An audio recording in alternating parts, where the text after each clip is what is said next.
Magandang araw mga kaani. Another vlog, another cooking serye. Merienda ba ang hanap mo? Tara mga kaani, gawa tayo ng homemade apple pie. Madaling gawin at mai-enjoy mo pa. Kailangan lang natin ng 2 apple, hugasan at syempre babaltan natin yan. Maganda rin itong maging bonding na ating mga anak, magkaroon ng quality time habang gumagawa ng ating homemade apple pie. And after naman nating mabaltan, hatiin natin at alisin natin yung buto. At ikakat natin siya into small pieces para madali siyang maluto. Gaya ng aking ginagawa. And after that mga kaani, pwede natin ilagay sa ating malinis na kasirola ang ating chinap na apple.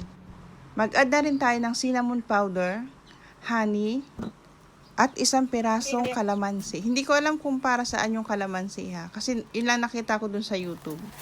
And ayan, i-mix-mix natin ang ating mga inilagay na sangkap. At pakuluan natin hanggang sa maging caramelized na siya. Nilagyan ko rin pala siya ng konting asin para mabalance yung tamis. At naglagay rin ako ng celery. Ito yung cornstarch at water. And nag-add na rin ako ng butter. Pero kung ang inyong butter ay unsalted, pwede tayo maglagay ng salt. Pero kung salted naman, huwag na tayo maglagay ng salt. At ayan, luto ng ating filling. Kailangan mo natin yang ipalamigin. Ang next step natin mga kaani, tanggalin natin yung edges ng ating tinapay. Gaya ng aking ginagawa. And after natin matanggal yung mga edges ng ating tinapay, i-flatten naman natin. Sundan nyo lang yung ginagawa ko. At napakadaling gawin. At mai-enjoy nyo ito habang ginagawa ninyo. Meron na kayong merienda, meron pang pambaon ng ating mga anak. At next step ay mag-beat tayo ng 1 egg. At ayan, pwede na tayo mag-assemble ng ating homemade apple pie. Sundan nyo lang yung aking ginagawa.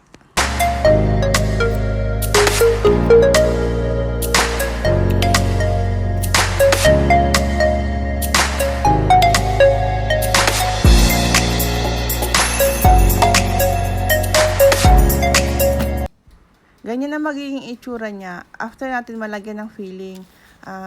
I-assemble natin dun sa ating baking tray. And after that, yung natitira nating egg, lagyan natin yung ating apple pie. Gaya ng ginagawa ko.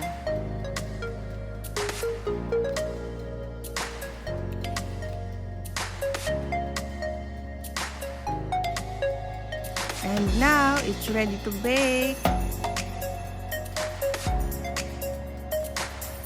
Ang bango niya mga kaani habang binibake ko. Nakakatakam talaga. Kaya kung ako sa inyo, gawa na kayo.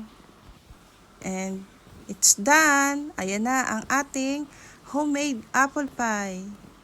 Thank you for watching. Bye-bye.